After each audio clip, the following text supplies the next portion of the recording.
Doctor Manmohan Singh जब हमारे देश के पीएम बने थे ना, तो उनका ये मानना था कि मेरे एक्शंस मेरा ब्रांड बनाएंगे। जो मैं काम करूंगा उससे लोगों को अपने आप पता लग जाएगा कि मैं हूं कौन।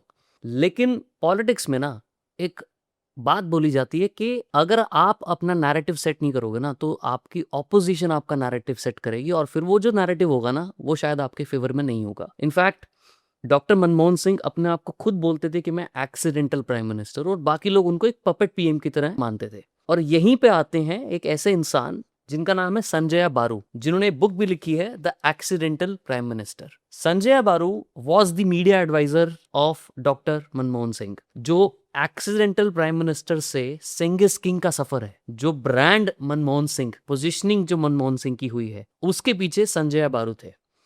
उन्होंने मनमोहन सिंह की स्पीचेस लिखी हैं। उन्होंने मनमोहन सिंह के साथ पहली historic and last historic press conference और उनकी स्पीचेस लिखी थी, जहां पे आपने सुना भी होगा कि ये लाइन बोली गई थी कि history will be kinder to me. ये जो स्पीच थी, ये संजय बारू सर ने लिखी थी। इनफैक्ट 1000 से भी ज्यादा स्पीचेस लिखी हैं उन्होंने मनमोहन सिंह के लिए। और किस तरीके से प्रेस कॉन्फ्रेंस ऑर्गेनाइज होती हैं, उसमें क्या बोला जाता है, क्या क्वेश्चंस पूछे जाते हैं, टेलीप्रॉम्प्टर यूज किया जाता है कि नहीं किया जाता है, और क्या एक पीएम के लिए एक ब्रांड बनाना कितना इंपॉर्टेंट है। क्योंकि उससे डिफाइन होता है कि कंट्री कितनी वीक है या कितनी स्ट्रांग है। मतलब अगर एक पीएम स्ट्रांग है, पावरफुल है, तो कंट्री भी पावरफुल परसीव की जाती है लोगों के माइंड में, बाहर वाले भी और अपने देश के लोग भी। तो इसीलिए मैं इनको बुलाना चाहता था आज, ताकि मैं उनसे समझ पाऊं कि एक पीएम की स्पीच में क्या होता है, एक पीएम के ब्रांड बनाने में कितनी मेहनत जाती है, और क्यों इंपॉर्टेंट है कि पीएम का ब्रांड हो और पावरफुल दिखाया जाए। ये सारी चीजें और भी बहुत सारे interesting conversations about why it is important for a PM to be perceived as a PM. तो पूरा एपिसोड एंड तक देख लेना, एंड अच्छा लगे तो कमेंट करके बताना क्या अच्छा लगा, and subscribe to the channel so that we know that you are liking the episode and we know that you are there for अस।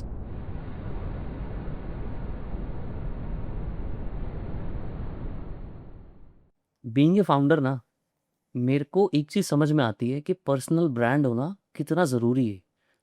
क्योंकि अगर मेरा मान लीजिए कोई ब्रांड है, मेरे को लोग पहचानते हैं, तो लोग मेरे को ट्रस्ट करते हैं कि यार ये इंसान एक किसी चीज़ के लिए जाना जाता है, भले ही वो कोई भी चीज़ हो। मेरी एक पर्सनालिटी होगी, मेरी एक अथॉरिटी होगी, जिसकी वजह से लोग मुझे पहचानेंगे और मेरे पे ट्रस्ट करेंगे और मुझे फॉलो करेंगे। और उसकी वजह से मैं जो भी काम करता हूँ, चाहे वो मैं बिजनेस कर रहा हूँ, चाहे वो मैं जॉब कर रहा हूँ, मेरी वो पर्सनैलिटी ना वो उसमें रिफ्लेक्ट होके आती है। और अगर मान लीजिए मैं बिजनेस भी कर रहा हूँ, तो लोग उस बिजनेस में डबल ट्रस्ट करते हैं, क्योंकि वो मुझ में ट्रस्ट करते हैं, and thus my business also gets better with that. यही सेम अगर मैं फिलॉसफी को एक कंट्री के पीएम के हिसाब से देखूं, तो ये बड़ा इंटरेस्टिंग है देखना कि एक कंट्री के पीएम की इमेज से जो पावर प्रोजेक्ट होती है, वो उस पूरी की कंट्री की इमेज की पावर प्रोजेक्ट करती है। अगर पीएम वीक नजर आता है, तो ऑब्वियसली कंट्री भी वीक नजर आएगी। अगर पीएम बड़ा स्ट्रांग पावरफुल नजर आता है, तो कंट्री भी पावरफुल नजर आती है। And sir, you are the man behind building and shaping the image of doctor Manmohan Singh. मैं बड़ी इंटरेस्टिंग बात आपने अपनी बुक में लिखी है, द एक्सीडेंटल प्राइम मिनिस्टर में, कि जब डॉक्टर मनमोहन सिंह पीएम बने, तो उनका ये बोलना था कि यार मैं जो काम कर रहा हूँ ना, मेरे वो काम से देखना चाहिए कि मैं क्या काम कर रहा हूँ, मुझे लोगों को बताने की जरूरत नहीं है कि मैं क्या काम कर रहा हूँ। बट आपका एडवाइस उल्टा था, और बड़ा इंटरेस्टिंग एडवाइस था कि अगर आप खुद नैरेटिव सेट नहीं करोगे ना, तो कोई आपका नैरेटिव आके सेट कर जाएगा, और वो हो सकता है फिर आपके फेवर में ना।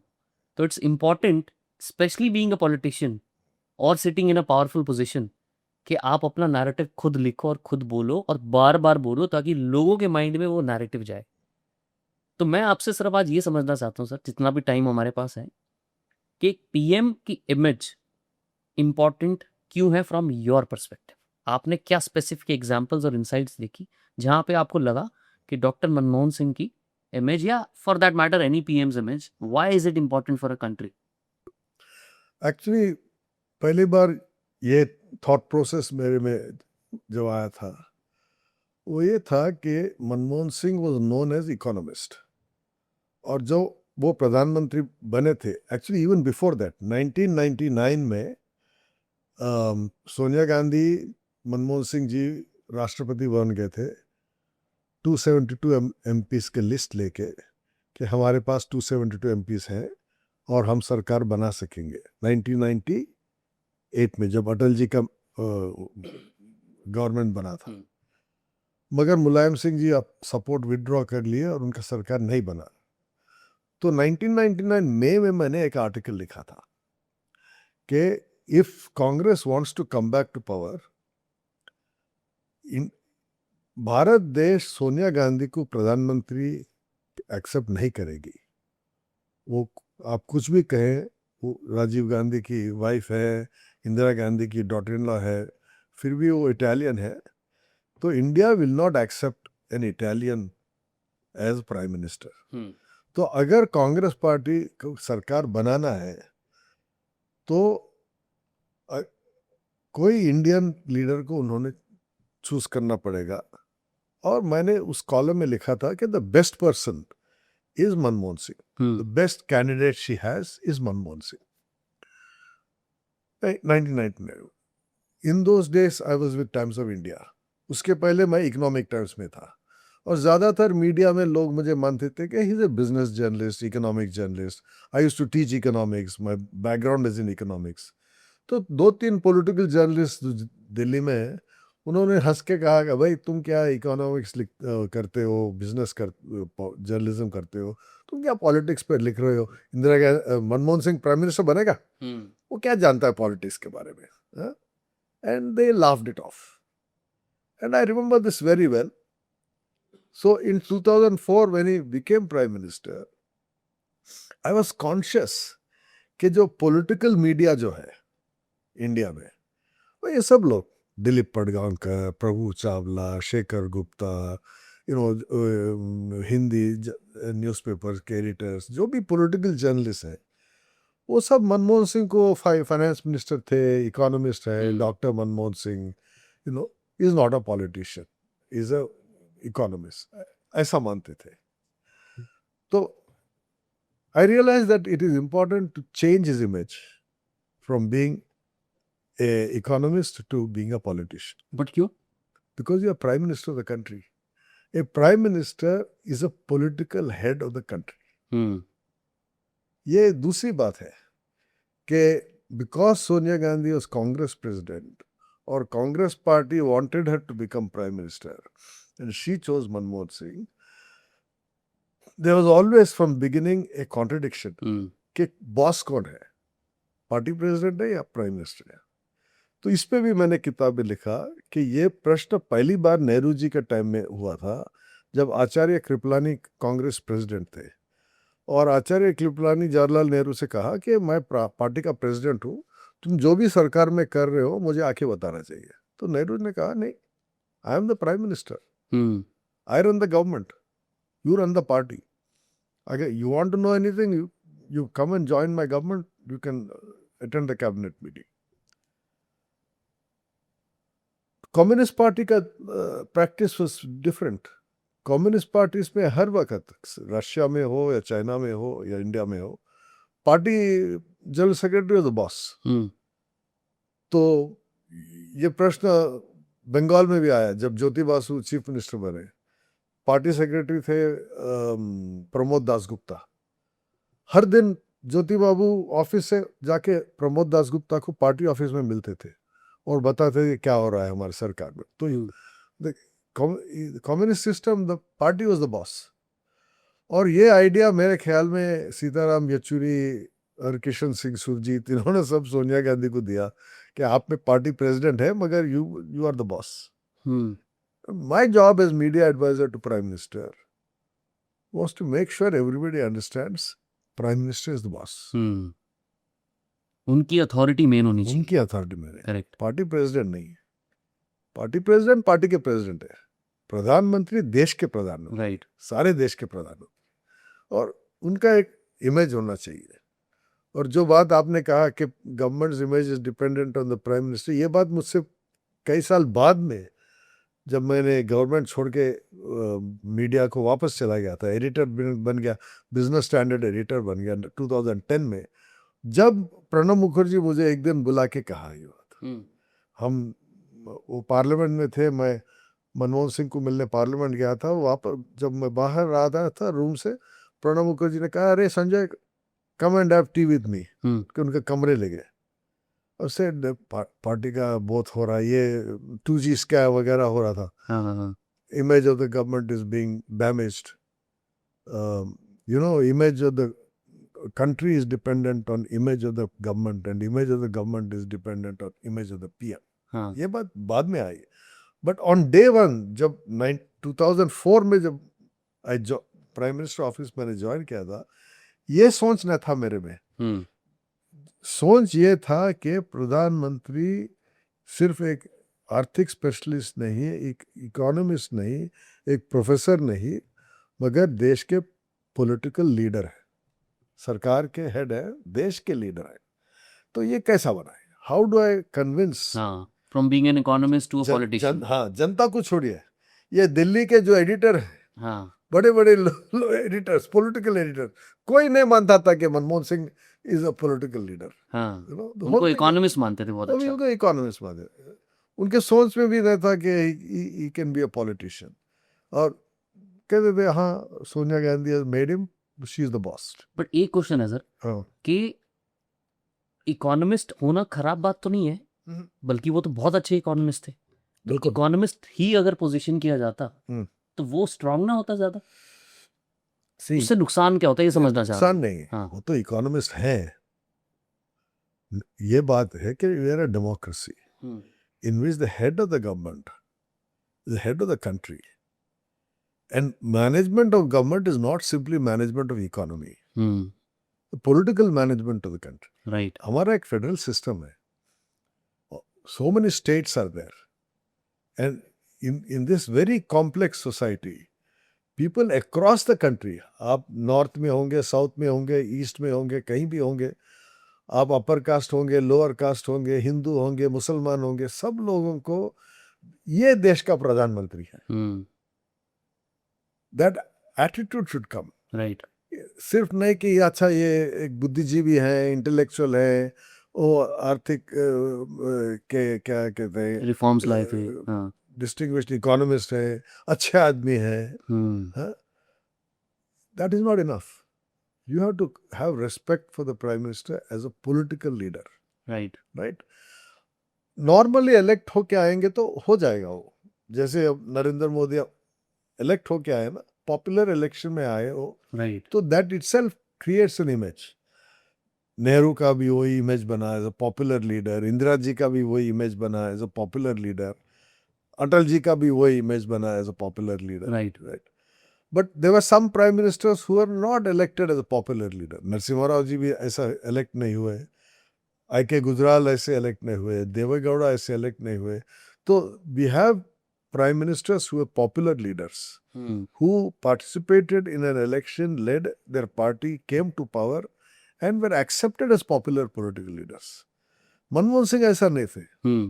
Manmohan Singh was leader of the opposition in Rajya Sabha, is known for being finance minister. Suddenly you become prime minister. So how do you create the image? That was day one, that was my challenge. Make sense. That was it. पहला, for example, पहला जो event हुआ था August 15th, लाल किले से Independence Day का address, which is for the prime minister the most important speech. हर साल 15 अगस्त को प्रधानमंत्री लाल किला जाते हैं और वहां से भाषण देते हैं, address to the nation. Address to the nation. और ये प्रधानमंत्री के लिए एक मुख्य भाषण होता है। तो वो कैसा कहे, how should he speak, in what language, तो वो we have to make him practice के ठीक से बात करे। नहीं तो सारा देश आपको देखेगा ना, सुबह सुबह 8 बजे टेलीविजन लगा के इंडिपेंडेंस डे के दिन सारा देश आपको टीवी पे देखेगा, ये बोल रहा है, ये नया प्रधानमंत्री है। हाँ। अगर आप वहां जाके क्लासरूम टीचर के वैसे लेक्चर देंगे या फाइनेंस मिनिस्टर के बजट स्पीच के वैसा स्पीच देंगे, तो कोई नहीं मानेगा आपको, कोई रिलेट नहीं कर पाएगा, कोई रिलेट नहीं कर पाएगा। ये चीज़ मैं एग्री करता हूँ सर आपसे, और क्यों करता हूँ मैं बताता हूँ। जब अब हम एज ए कंटेंट, जैसे मैं पॉडकास्टिंग कर रहा हूँ या कंटेंट बना रहा हूँ, या मैं मान लीजिए अपने बिजनेस की मार्केटिंग भी करता हूँ, अगर मैं कंटेंट बनाऊँ एज एन इंटेलेक्चुअल, जब भी मैं अपना दिमाग लगा के एक इंटेलेक्चुअल सा कंटेंट लिखता हूँ ना या बनाता हूँ, तो बहुत कम लोग रिलेट करते हैं और देखते हैं।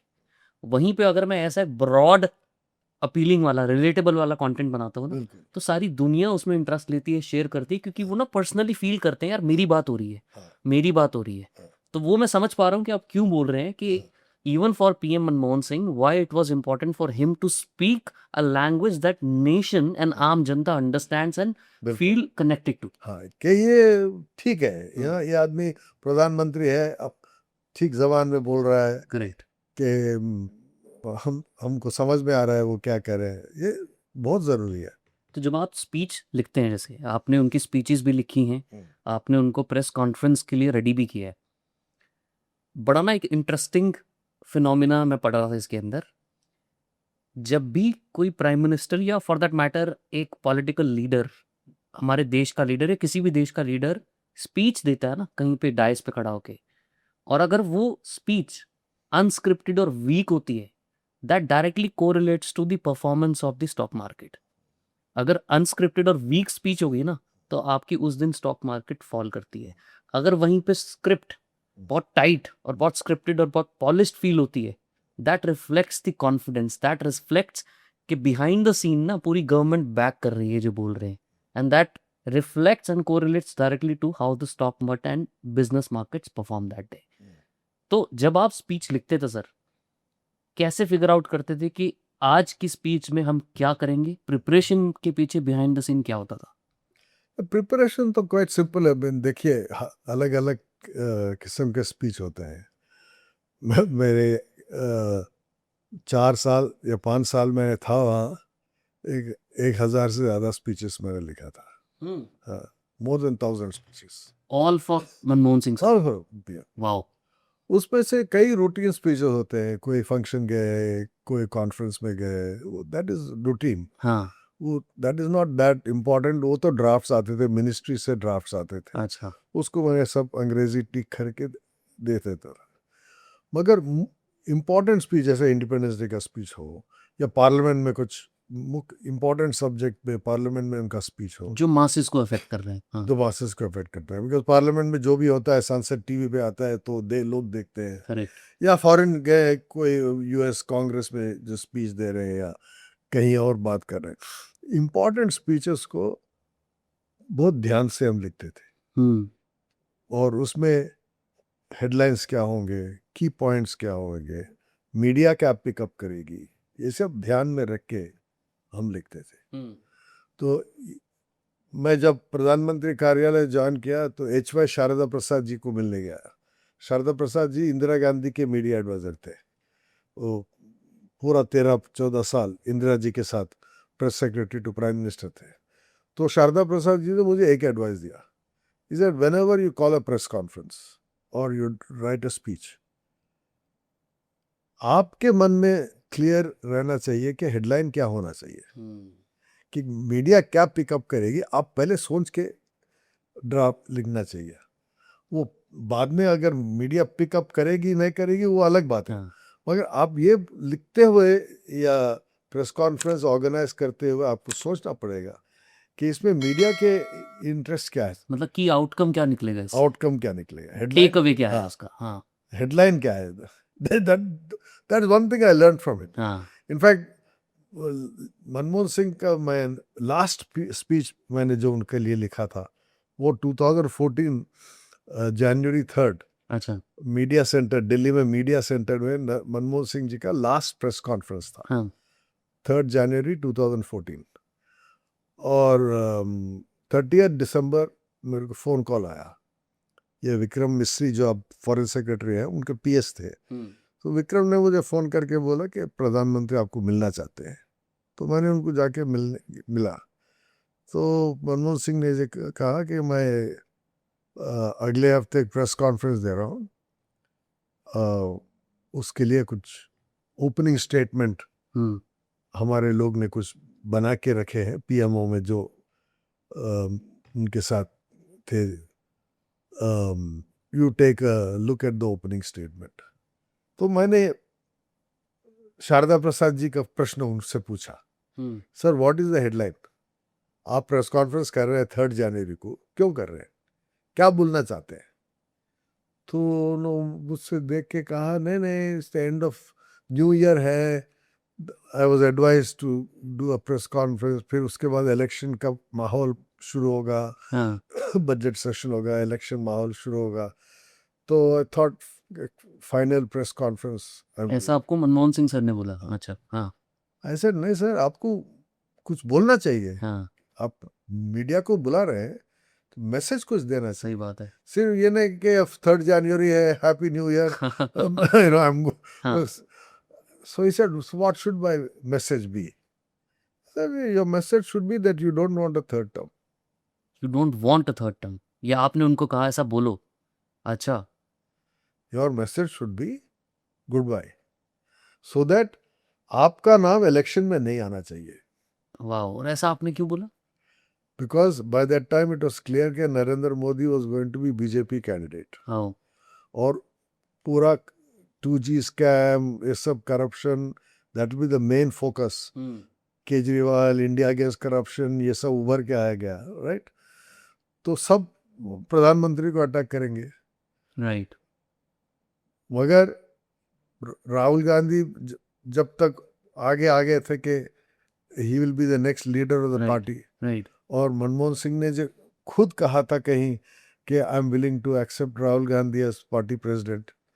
तो ऐसे सर आपके 10 साल हो गए, you get out of this election game.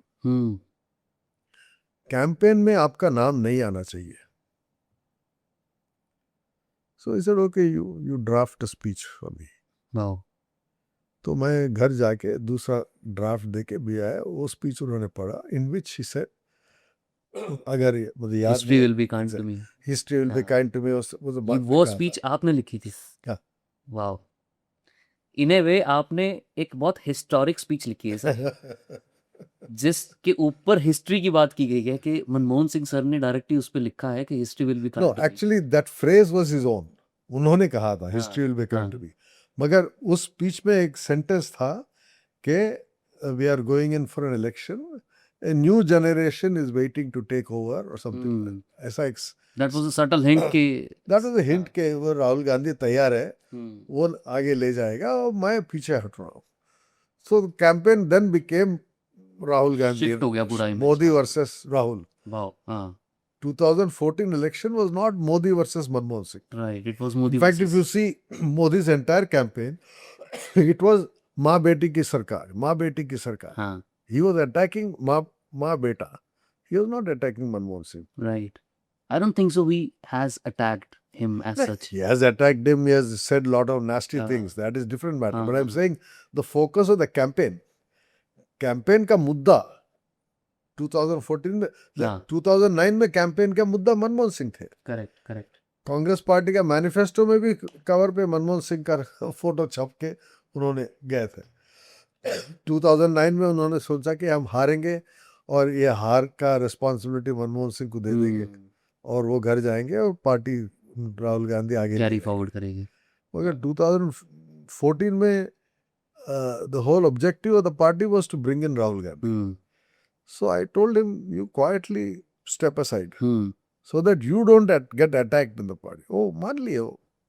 Sir एक बात बताइए कि आपने बहुत सारी स्पीचेस लिखी. इनफैक्ट आपकी बुक में मैंने ये भी देखा है, आपने बहुत डिटेल्ड में लिखा हुआ है, चैप्टर भी है ब्रांड मनमोहन के नाम पे. लोग उनको पपेट पीएम या एक्सीडेंटल प्राइम मिनिस्टर बोलते थे, एड्रेस करते थे. It's very harsh in my opinion and it's very very sad. From that to him being positioned or earning respectfully the right and title of Singh is King. वो जो journey थी from being a accidental prime minister to a Singh is King, वो specific क्या क्या किया उसको वहां तक पाने के लिए, उस जर्नी को अचीव करने के लिए? See, first of all, the term accidental prime minister was his own term. हाँ, वो अपने आप कहते थे. Correct, correct. ये कोई नेगेटिव टर्म नहीं है. हाँ, इट्स अ फैक्चुअल टर्म. हाँ, उसमें कोई नेगेटिव कॉनोटेशन नहीं है. In fact lot of people used to think that it's a criticism. It's not a criticism. I remember I used to tell many people, in front of me, he told Chandrababu Naidu once, Amar Singh, Arun Jaitley, different people would say, I'm an accidental prime minister. He used to say it casually because that is true. That nobody went into the campaign in 2004. No one in the election thought that as a result of this election, Manmohan Singh will be prime minister. जैसा 2014 में it was clear कि अगर BJP win करेगा तो Modi will be, अगर Congress win करेगा तो Rahul will be, right? ऐसा नहीं था कि 2004 में that. So he was the accidental prime minister. That's a factual. So it's a factual statement. It is not a ethical statement or moral statement. It's not a criticism. The real issue was not that. The real issue was that there was always this question कि boss कौन है, party president है या prime minister? और party के अंदर भी ये क्वेश्चन था और प्रधानमंत्री खुद रिस्पॉन्सिबल थे कई बार. अच्छा. जब मिनिस्टर्स कोई जाके कैबिनेट पोजीशन के लिए पूछते थे, वो कहते थे कि आप पार्टी प्रेसिडेंट को जाके मिल लीजिए. कई बार मैंने सुना उनको ये कहते हुए. तो जनरली फीलिंग वाज अगर कुछ लेना देना है तो पार्टी में पार्टी प्रेसिडेंट का सहमत चाहिए. So that was the general thing that he is not the last word. The buck doesn't stop with him. जो भी कहना है, लोग कहते हैं आजकल नहीं party president was not interfering, etc. That's not factually correct. But I think the whole point about Singh is King was not so much about the journey from 2004 to 2008. It was about the nuclear deal and the left withdrawing support. Right.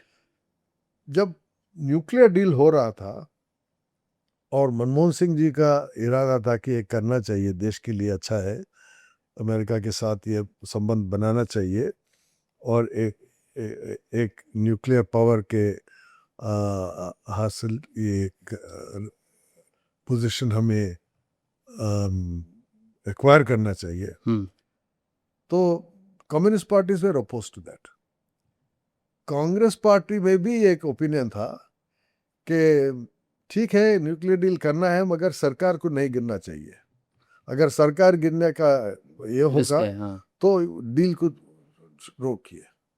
Senior people, I don't want to name names, very senior people मुझसे आके कहते थे, why are you going on advising PM के deal करना चाहिए, deal का भी क्या फर्क पड़ेगा, पहले इलेक्शन होने दो. ये 2008 की बात मैं कह रहा हूँ. 2009 में इलेक्शन था, नेक्स्ट ईयर इलेक्शन होगा, उसके बाद करेंगे न्यूक्लियर डील. तो मैं ये कहता था कि एक तो ये है कि अमेरिका में जो सिचुएशन था, जब इट वाज वेरी क्लियर कि अगर जॉर्ज बुश ये न्यूक्लियर डील नहीं करेंगे हमारे लिए, तो उनके बाद जो आने वाला सरकार था डेमोक्रेटिक पार्टी, वो नहीं करेगी. वो तो नहीं, Republicans were in favour. Republicans were in favour, Bush was in favour, Obama was not in favour, Hillary Clinton was not in favour. Both Hillary Clinton and Obama voted against the nuclear deal in Congress. So एक तो ये था कि America में George Bush के वजह से हो रहा था, तो जॉर्ज बुश के टाइम में होना चाहिए. और जॉर्ज बुश का presidency by end of December 2008, his presidency was ending. January 2009, Obama became president, right? एक तो ये था. दूसरा ये था कि प्राइम मिनिस्टर कमिटेड हिमसेल्फ. आप कमिट करने के बाद वापस क्यों जा रहे हैं? कि कम्युनिस्ट वोंट सपोर्ट यू, कि ये बनेगा हमारा देश का रेपुटेशन कि एक छोटा पार्टी जो बंगाल केरला में है, सारा देश का न्यूक्लियर प्रोग्राम उन्होंने वो डिसाइड करेंगे. I said, this is not good for the reputation of the country. So here is a policy that was started by Atal Bihari Vajpayee, continued by Manmohan Singh. Two major political parties, BJP and Congress, are in favor. But you are not doing because a minority supporter is against it. Left नहीं. So I said, this will hurt the image of the country. And this point, both K. Subramaniam, जो जयशंकर के father है, strategic affairs गुरु है वो, और मेरे own father जो मनमोहन सिंह के दोस्त थे, जाके उनसे दोनों ने यही कहा उनसे कि you can not allow a communist party to dictate the foreign policy of the country. And this is a policy that has the support of both all major political party. तो तय हो गया कि ये करना चाहिए। जब वो तय हो गया तो पीछे हटने की कोई संभवता नहीं थी, क्योंकि फिर वीक दिखोगे आप सब। बिल्कुल वीक दिखोगे। करेक्ट।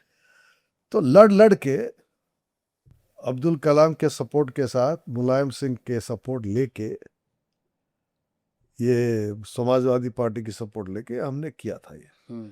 जब वो हुआ, fortunately around the same time ये अक्षय कुमार का फिल्म निकला था, Singh is king. Singh is king. तो उस दिन वोट ऑफ कॉन्फिडेंस शाम में हो गया था, by what 7 o'clock or 8 o'clock, I don't remember. We won the vote of, government won the vote of confidence. अब मैं घर जा रहा था पार्लियामेंट से, प्रधानमंत्री घर चले गए, मैं मेरे घर जा रहा, तो गाड़ी में बैठ के मैंने SMS किया, राजदीप सरदेसाई, बरखा दत्त और Navika Kumar, times now, CNN IBN और NDTV, तीनों को मैंने SMS किया, सिंग इज किंग। तो उन्होंने चलाया गाना, तो हर टीवी चैनल पे आया था Singh is king, Singh is king, Singh is king. वो बदल गया, and that helped them in 2009। कैसे हेल्प हुई फिर उसके बाद? क्या चेंज होता है जब ये सिंग इज किंग की पोजीशनिंग हो गई है? वही तो, that is the point of my whole book.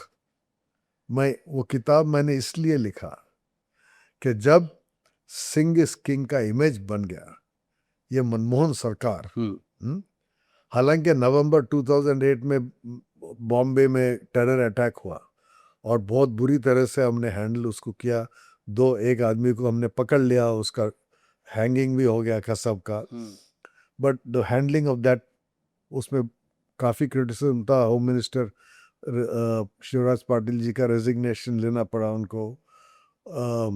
फिर भी द कंट्री वाज कन्विंस्ड कि we have a prime minister who is in charge, कि मनमोहन सिंह है, प्रधानमंत्री है, सिंग इज किंग है, सिंग इज किंग। हाँ। तो जब 2009 इलेक्शन में गए, his main rival, I mean, the campaign was Manmohan Singh versus Advani. Advani ji is an intellectual type of political leader. उनके मास टच नहीं है।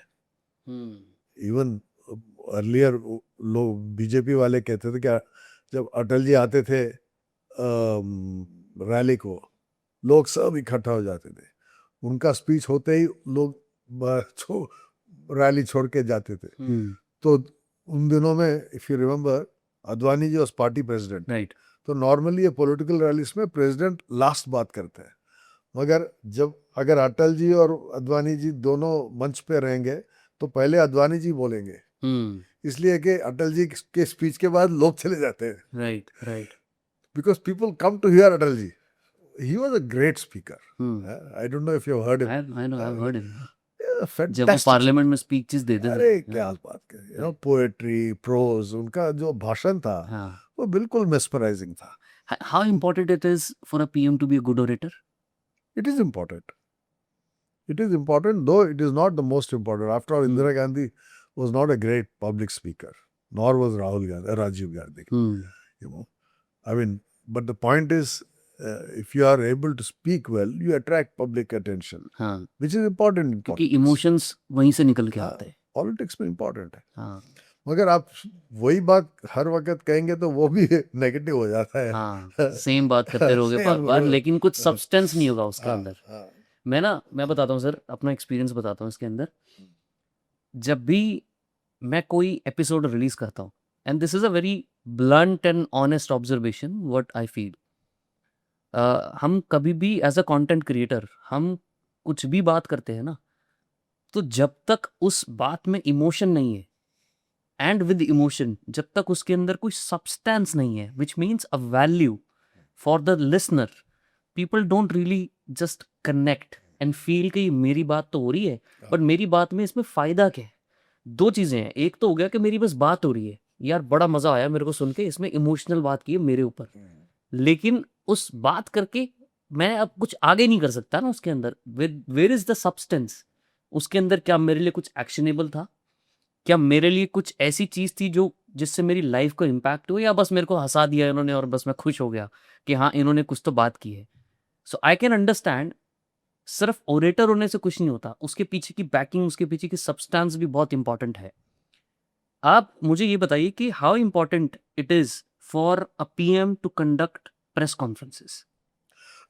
See, all politicians must interact with the media, not just the PM. In public life, in a democracy, it is important for people to see that you are answering questions. It is not just that you are giving public speeches. वो तो one way traffic है। Correct. हाँ? अभी कहते हैं, लोग कहते हैं, "ओ, मोदी जी वो मन की बात कहते हैं, हर वक्त बोलते रहते हैं", वो तो वन वे ट्रैफिक है वो सब। व्हेन प्रेस कॉन्फ्रेंस का इफेक्ट ये है कि लोग आपको प्रश्न कर रहे हैं, जैसा पार्लियामेंट में होता है, ऑपोजिशन क्वेश्चन करता है। अच्छा, मोदी जी तो ऑपोजिशन क्वेश्चन टाइम में भी नहीं आते हैं पार्लियामेंट में, he does not take questions. तो उनका स्टाइल ये है कि मैं question, nobody can question me. Yes, that is wrong style. But उससे फर्क क्या पड़ता है सर, कि मतलब पोजीशनिंग में, या मैं पूछूं कि बाहर के लोग भी इस चीज को नोटिस करते हैं outside India? All over the world, do people notice that? of course, they notice that. In any democracy, the media is the instrument through which people ask this government questions. If you are an honest journalist, not a sarkari journalist, but if you are an honest professional, your job, as they say, is to speak truth to power. Speaking truth to power मतलब जब प्रधानमंत्री के साथ या मुख्यमंत्री के साथ या कोई मेंबर ऑफ पार्लियामेंट एमएलए के साथ आप बात कर रहे हैं, तो लोगों के समस्या जो भी है उसको आगे रखना चाहिए और get them to answer, so that people read, when they read a newspaper और वॉच टेलीविजन, से अच्छा ये हमारी बात के बारे में बोल, हमारा मुद्दा उठाया, हमारे मुद्दा उठा रहे। That is how you reinforce faith in a democracy.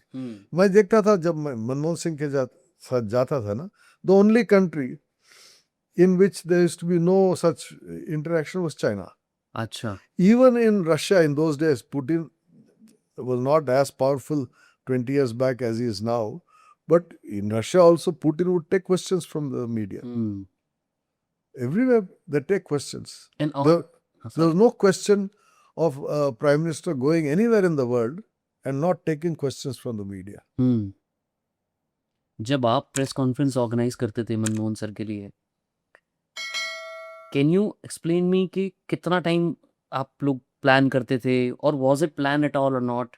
क्या क्या प्लानिंग होती थी उसके अंदर एग्जैक्टली? क्योंकि मैंने बुक में जो पढ़ा, आप एंगल तक देखते थे कि भी किस एंगल पे क्या फीड जा रही है, दूरदर्शन को जा रही है। बुक में जब मैंने लिखा था, सिर्फ फर्स्ट प्रेस कॉन्फ्रेंस के बारे में मैंने लिखा था, because that was the most important. September 2004 right, उनका पहला प्रेस कॉन्फ्रेंस था, तो वो बहुत एक हिस्टोरिक इवेंट भी था, इसलिए कि मई में जब वो प्रधानमंत्री बने, जून में मैंने ज्वाइन किया था उनको, 2 जून, जुलाई, अगस्त, 3 मंथ्स पार्लियामेंट सेशन था। पार्लियामेंट सेशन में बीजेपी वालों ने उनसे बोलने के लिए भी अलाउ नहीं किया। He was not allowed to speak in parliament. लोग भूल जाते हैं आजकल कि Manmohan Singh as a prime minister was not able to address parliament because BJP fellows were shouting him down. Then anyway, parliament session ended. Independence Day speech was there. But then he was going to UN सितंबर में। तो मैंने प्रधानमंत्री से कहा कि आप United Nations जा रहे हैं, आप न्यूयॉर्क जा रहे हैं, वहाँ आप पहली बार यूएस प्रेसिडेंट को मिलेंगे, पाकिस्तान के प्रेसिडेंट को मिलेंगे, चीन के प्रेसिडेंट को मिलेंगे, दूसरे प्रधानमंत्री, राष्ट्रपति को मिलेंगे। उनको ये फीलिंग होना चाहिए कि जब आप बोल रहे हैं, इंडिया के प्रधानमंत्री बोल रहे हैं। You have to show to them that you are now Prime Minister of India. So he said, so what should I do? I said, sir, first you have to address a press conference and convince the Indian media that you are the Prime Minister. You show them the power. Yeah, that you have control. Yeah. Because press conference का मतलब क्या है? आप 100 प्रश्न पूछेंगे, 100 के अगर आप उत्तर देंगे तो लोग मानेंगे, अच्छा ये आदमी जानता है। He knows what he is doing. आप महंगाई पे पूछिए या रोजगारी पे पूछिए या क्लाइमेट चेंज पे पूछिए, एनवायरनमेंट पे पूछिए या गंगा क्लीनिंग के बारे में पूछिए या कुछ भी पूछिए, करेक्ट, प्रधानमंत्री को सब क्वेश्चंस के उत्तर देने का पता है कैसे देना है, पता क्या रहना बोलना है, चाहिए। हाँ बिल्कुल। और you have to convince the media, then you convince your own people कि अरे ये प्रोफेसर नहीं है, इकोनॉमिस्ट नहीं है, सिर्फ बजट पे बोलते हैं, नहीं, सब जानते हैं। Right, that is why he is prime minister of India. He deserve to be there, right. So he agreed, but his officers were not in favor. M.K. Narayanan, T.K. Nair, J.N. Dixit वो अभी थे, वो दिसंबर में गुजर गए, मगर सितंबर में वो थे जो नेशनल सिक्योरिटी एडवाइजर। उन्होंने सब कहा नहीं नहीं नहीं सर, इट्स टू अर्ली, आपके टर्म में 3 महीने हुए हैं, आप अभी सेटल हो रहे हैं, it's too early to do a press conference, और थोड़ा वेट कीजिए, अभी मत कीजिए। तो प्रधानमंत्री कार्यालय में एक डिवीजन हो गया था, मैं एक साइड और 3 senior officers, national security adviser, principal secretary और स्पेशल एडवाइजर, 3 लोग जो सब 70 साल के करीब उम्र के थे, रिटायर्ड ऑफिसर्स, तीनों के तीन। मैं 50 साल का था लड़का, as editor Financial Express, PMO join हुआ, मैं एक बात कह रहा था, वो 3 दूसरा बात कह, तो एक डिवीजन हो गया। तो प्रधानमंत्री को सोचना पड़ा कि किसका एडवाइस ले, because naturally the senior people's advice was also important, right, they were being cautious, and I was telling him don't think like a bureaucrat. वो सब सरकारी ऑफिसर्स थे, foreign service, police service, IAS, वो सरकारी सोच है उनका, तो रिस्क अवर्स, कुछ गलत काम मत कीजिए, चलने दीजिए जो भी चल रहा है। मैं जर्नलिस्ट के बातें बोल रहा हूँ, आपको रिस्क लेना पड़ता है, पॉलिटिक्स में रिस्क लेना जरूरी है, हाँ लाइफ में भी लेना जरूरी है सर, हर चीज में। पॉलिटिक्स में और जरूरी हाँ है। बिल्कुल। Bureaucrats don't like to take risks, हाँ वो तो लकीर के फकीर हैं, जो भी है रूल्स प्रकार जाते हैं, मगर if you are a politician, that too prime minister of the country, you have to take a risk. हाँ आप प्रेस कॉन्फ्रेंस करना जरूरी है। तो बहुत इंटरनल डिस्कशन हुआ था इसके बारे में, फाइनली प्रधानमंत्री ने कहा ठीक है मैं करूँगा। और उसके बाद भी जैसा मैंने किताब में लिखा, उन्होंने तय कर दिया कि ये क्या आधा घंटे का प्रेस कॉन्फ्रेंस होगा, 50 क्वेश्चंस की बात हुई थी आई थिंक, हाँ वो बाद में हुई, पहले उन्होंने कहा ये 30 मिनट्स का प्रेस कॉन्फ्रेंस होगा। तो मैंने कहा 30 मिनट्स में क्या प्रेस कॉन्फ्रेंस करोगे? तो प्रधानमंत्री पहली बार मीडिया को मिल रहे हैं, 30 मिनट में क्या होगा? I said you can not have that. Suppose you have कि 30 मिनट में 10 लोग प्रश्न क्वेश्चंस पूछ लिए, उसके बाद 100 लोग हाथ उठा रहे हैं और आप निकल गए हॉल से, इसका गलत इंप्रेशन होगा। तो I said no, you can not do that, you have to have open ended, कि टिल द मीडिया फील्स के जो भी हमको पूछना है हमने पूछ लिया है, हम सेटिस्फाइड है, keep it open ended. And क्या मीडिया जो लोग आते हैं, are they already pre fed के इस टाइप के क्वेश्चन पूछोगे आप, या नहीं बिल्कुल नहीं, वो भी अलग हिस्टोरिक ओकेशन था उस दिन। हाँ उसके बाद ऐसा कभी नहीं हुआ कि विज्ञान भवन में हमने प्रेस कॉन्फ्रेंस किया, वो बड़ी हॉल में जहाँ कितने 1000 सीट्स और व्हाटएवर, और मैंने ये तय किया कि anyone with press card can enter the room and ask anything they want to ask. anything they want. That was a big risk. 700 journalists were in that hall, 700. Amazing. ये वाले आजकल सब भूल गए हैं, कांग्रेस वाले कुछ बोलते नहीं हैं, वो तो अब आज के करंट लीडरशिप के बारे में पुराने बातें नहीं करते हैं। विज्ञान भवन had 700 journalists sitting there from all over India and the world, 200 foreign journalists, wow, 500 Indian journalists, every language across the country. A historic occasion.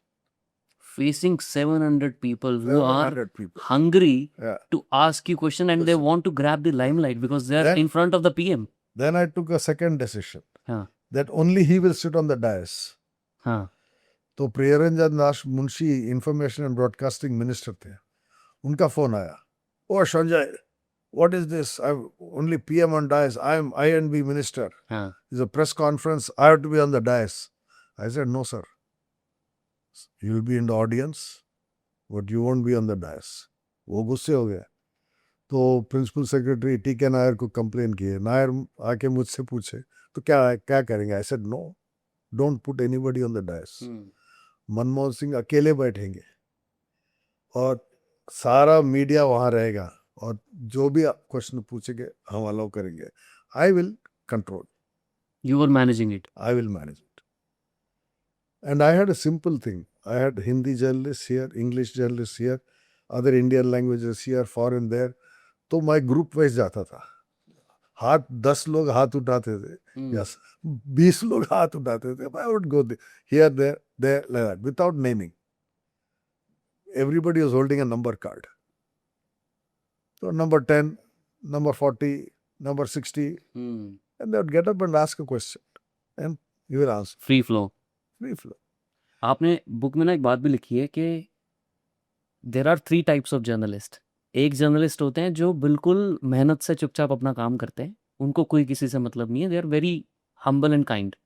दूसरे जर्नलिस्ट होते हैं जिनको थोड़ी सी पैम्परिंग लगती है, आप उनको हल्का सा अटेंशन दे दो, पैम्परिंग दे दो, and they will do their job again with kindness and humbleness and honesty. और तीसरे जर्नलिस्ट होते हैं जो ना आपकी पैम्परिंग से बदलने वाले हैं, they are always partisan, they are always pro agenda, उनका कोई ना कोई एजेंडा ही होता है. आपने तो 700 लोगों को हैंडल किया उस दिन. आई एम श्योर यही तीनों टाइप के जर्नलिस्ट आए होंगे उस दिन भी, और सबको मौका मिला. और सबको मौका मिला. आपको पहले से ये भी पता होगा ये एजेंडा लेके आया बंदा. How do you handle people who already are determined to prove their agenda? Just allow them, let them ask a question. See यही मैं कहता हूँ, जब मोदी जी का स्टाइल जो प्रेस कॉन्फ्रेंस में करते हैं, क्या डर किस बात की? आप तो प्रधानमंत्री हैं, आप जो भी कहेंगे वो छपेगा, राइट? आप जो भी कहेंगे वो छपेगा, आप जो भी कहेंगे वो दिखेगा.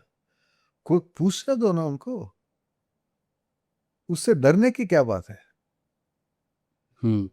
So you should not be scared. I mean, look here how Donald Trump has media interactions every day. I think he does it almost every day. People ask him all kinds plain of में things. खड़े होके बात वो कर तो रहे हैं. झगड़ते हैं, वो तो जर्नलिस्ट को गाली देते हैं, your CNN, I don't like हाँ, ये हाँ, वो हाँ, हाँ. He's चलते very रहता है. blatantly हाँ, blatant. ruthless. हाँ. But that is the game of democracy. That is how people feel कि ये हमारी बात हो रही है, हाँ. हमारे बारे में बात हो रही है. He's honest and open. Yeah. That's his communication style. Yeah. And that engagement हाँ. between people and the leadership, political leadership, through the media is a very important part of a democratic system, right? It's very important. And if you don't allow that to happen, then the distance grows. You may admire your leader, but he's there only for you to admire.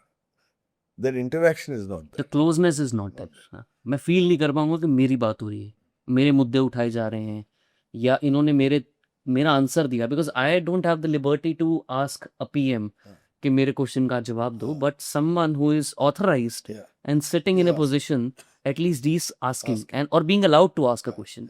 तो वो important तो है, मैं समझ सकता हूँ.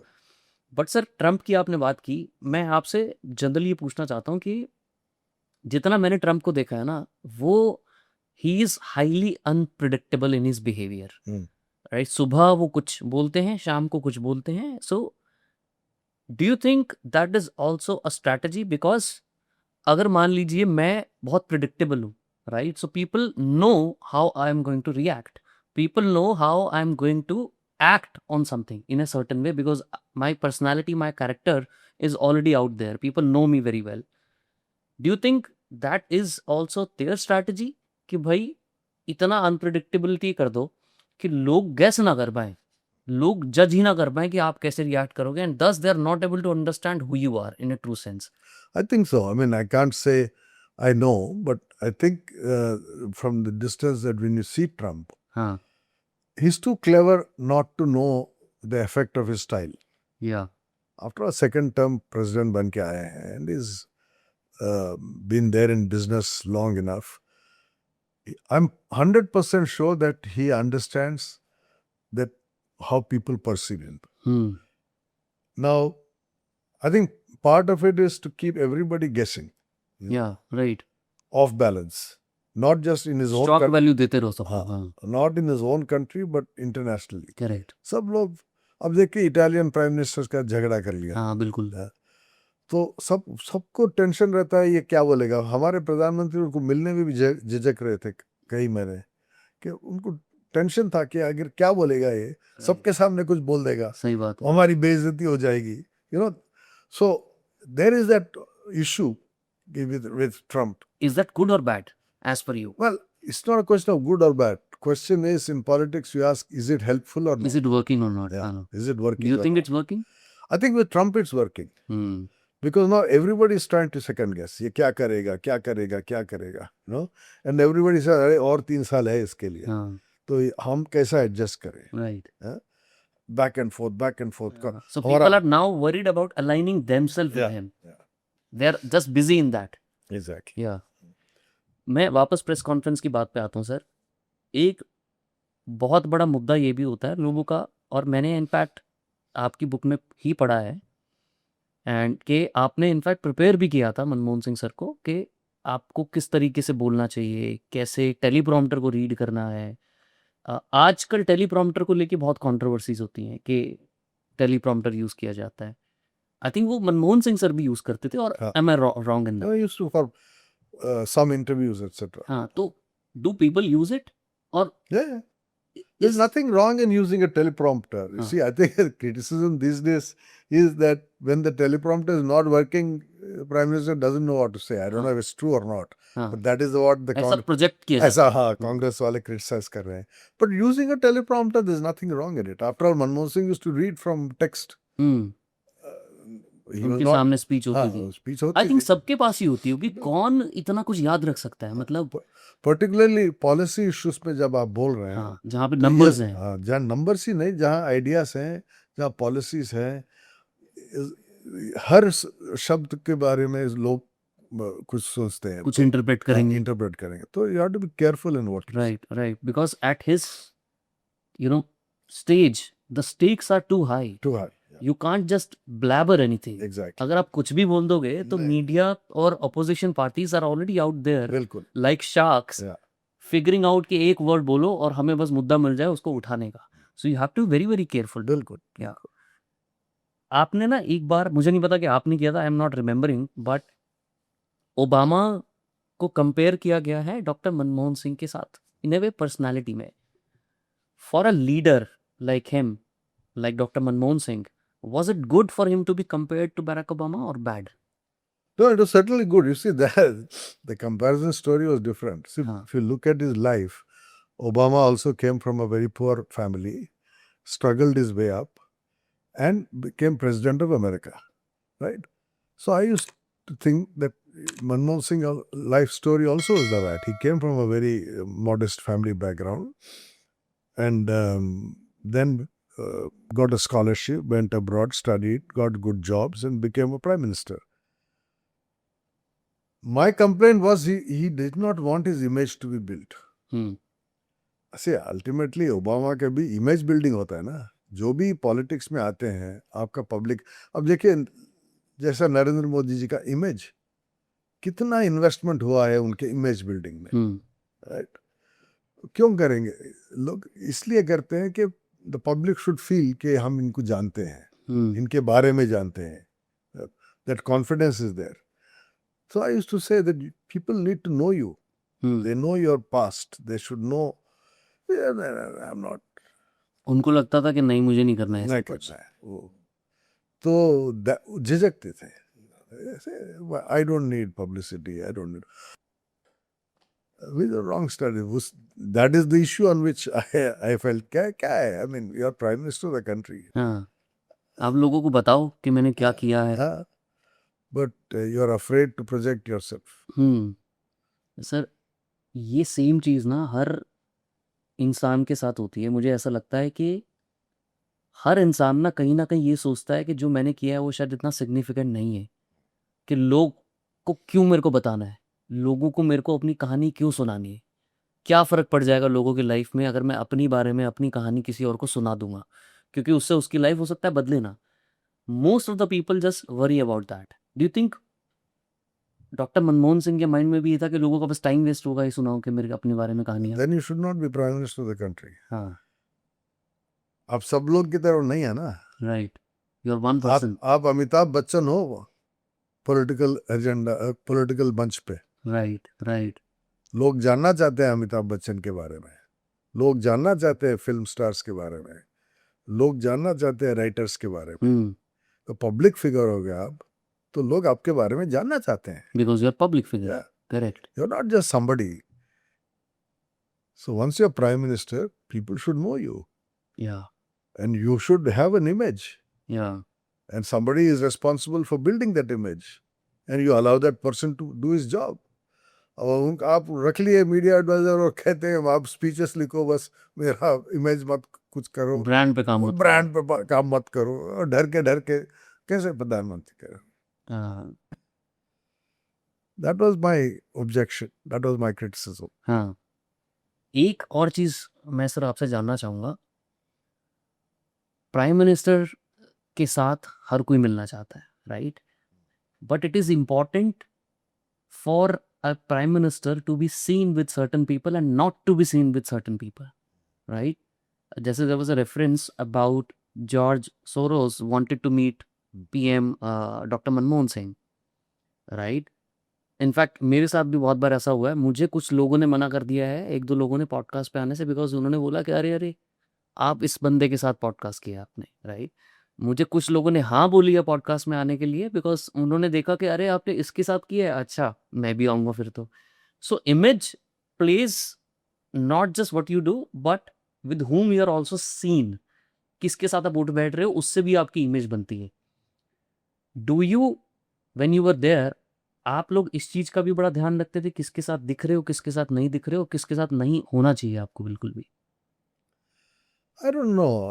See, when you're prime minister, सबके साथ जो भी मौका होता है मिलते रहते हैं लोग. You cannot regulate traffic. You can't. You can't. You can't or you shouldn't. Well, first of all, you can't because you are in parliament, you are in public meetings, etc. अब तो security ज़्यादा हो गया है, but people come, go, function जाते हो, 10 लोग photo लेते हैं, वो तो होते रहता है. आजकल वो कुछ पुराने फोटो निकाल के अरे इनके साथ ये फोटो हुआ था, तो क्या है, 10 लोग स्टेज पे थे, वो भी था, अलग बात है. 1-to-1 मीटिंग्स अगर लोग मांगते हैं तो देन बहुत थिंकिंग उठ रहा था.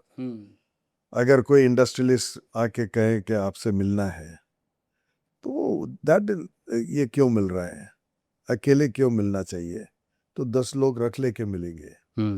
That kind of thing.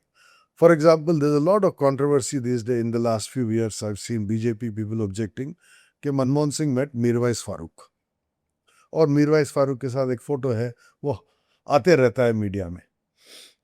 भाई, the Hurriyat leaders met Atal ji also, except nobody took a photo at that time. तो कोई फोटो नहीं है कि हुर्रियत लीडर्स के अटल जी के साथ. और मनमोहन सिंह जी मुशर्रफ के साथ इंडिया पाकिस्तान डायलॉग चला रहे थे कश्मीर के बाद, कश्मीर के बारे में, तो मिलना पड़ा उनको कश्मीरी लीडरशिप से. उनसे बात कर रहे थे कि 3-वे डायलॉग हो रहा था, ये सब हो रहा था ना. तो ठीक है, कोई फोटो ले लिए, उस पर यह बीजेपी बहुत शोर मचा रहा था. मगर fact is that when you are a prime minister you end up meeting some people that you may not like to make public. एक बार मुझे पता नहीं ये पब्लिक में है या नहीं है, दलाई लामा के साथ मीटिंग हुआ था. तो दलाई लामा के साथ मीटिंग, वो सेंसिटिव मामला है इसलिए कि चाइनीज ऑब्जेक्ट कि prime minister of India should not meet Dalai Lama. वो सीक्रेट मीटिंग हुआ था, वो सीक्रेटली दलाई लामा आए थे, मिल के चले गए. तो उसके फोटोज कोई नहीं है. That was deliberately kept low profile.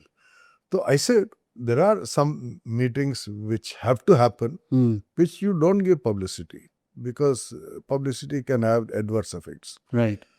But in fact, you mentioned Soros. Soros wanted to come and see Dr. Manmohan Singh. तो he asked me, Manmohan Singh asked me why does he want to see me. तो मैंने Soros के जो भी appointment मांग रहे थे उनसे फ़ोन किया मैंने. Why does mister Soros want to see? So he has written a book on China. And since Dr. Manmohan Singh is going to China, he wants to give him the book.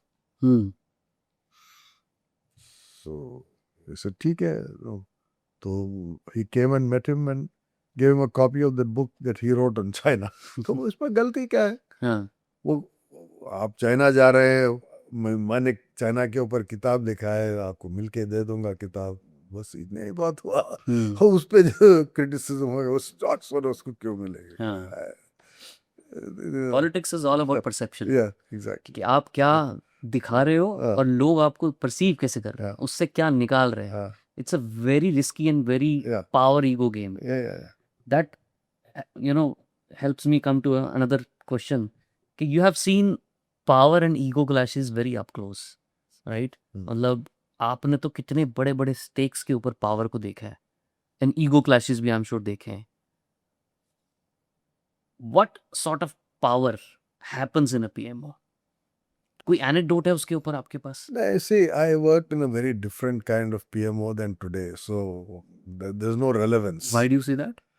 Because, as I said earlier, it was not the center of all power. Power was divided between the party and the and PMO. Today, all power is concentrated in the PM. All power. Even BJP run states, everything is top down. So you have a very powerful PMO, right? It was not the case at that time. And it was a coalition government, different coalition partners. Right. It was not one party. Now we have one party, one leader, so very different. So whatever I saw at that time is no longer relevant. But up close इतना power देखना अब जब नहीं है, how do you feel about that? What do you miss about the power most? Oh, I don't miss anything. I mean, see, I went into PMO as a journalist. हाँ. I mean, that's why I ended up writing a book. Yeah. People say, why do you write? I'm a writer. Right. I've written 6 other books. This is one book. This is not the only book. Correct. Right? But it was an opportunity to have first-hand experience of a very interesting job. And I learned a lot. In fact, Dr. Manmohan Singh used to have a nice phrase. He said, public office is private education at public expense. Yeah. So I had good education at public expense. कि तनख्वाह भी मिलता था, education भी मिलता था कि 5 साल में ये कैसा चलता है ये सिस्टम अंदर से देखने के लिए. मौका अच्छा था. बट आपको लगता है कि और भी बेटर किया जा सकता है मनमोहन सिंह सर के ब्रांड को, अगर वो हाँ भरते कि मैं सब करने के लिए रेडी हूँ जो आप मुझे बता रहे हो? हाँ, मगर तो सिर्फ क्या ब्रांड ने स्टाइल भी बदलना चाहिए. क्या बदलना चाहिए था उनका स्टाइल में? He had to take control charge, full charge. See, he should have taken full charge of running the government, cabinet portfolios. Prime Minister should decide, not in consultation with the party. So you see, the point is, the Prime Minister's office is the most important political office. You are the chief executive, but you're also the political manifestation of the state. And that is very important to understand. When historians write today about the period from 1947 to mid-60s, they call it Nehruvian era. Why was it Nehruvian era? Or Indira's time? In future, this period will be called Modi's era. Why? Because उनका छाप था ना, जो भी हुआ था, तो you have to give your छाप to that job. It can't be Sonia Manmohan ka era. No, that was not acceptable. आपने ना एक बड़ी इंटरेस्टिंग बात लिखी थी बुक में कि अगर आप अपना काम नहीं करोगे ना हम्म। तो कोई और आपका काम कर लेगा, हाँ। तो never yield space. That was his advice to me. हाँ Actually, that is irony. हाँ एक बार वो कहीं जा रहे थे तो मुझे लीव लेना पड़ा, याद नहीं है किस वजह से। हो सकता है मेरी बेटी के स्कूल एग्जाम्स हो रहे थे या माय वाइफ वाज ट्रैवलिंग। सो मैंने जाके कहा उनसे, sir if I don't come क्या होगा। हाँ, तो उन्होंने सोच के कहा somebody else will do your job, never yield space. Interesting. It was a very powerful advice. अगर आप अपना काम नहीं करोगे तो और कोई करेगा आपका काम। अगर आपको आज के करंट प्राइम मिनिस्टर को कोई एडवाइस देनी हो कि किस तरीके से, अभी जैसे बहुत लोग फील करते हैं कि कम्युनिकेशन नहीं है, या हम कनेक्टेड नहीं फील कर पा रहे, let's say lot of people have this से इंस्टाग्राम पे मैं देखता हूँ कि इनफैक्ट अभी तो आजकल और भी चल रहा है because of the protest that are happening.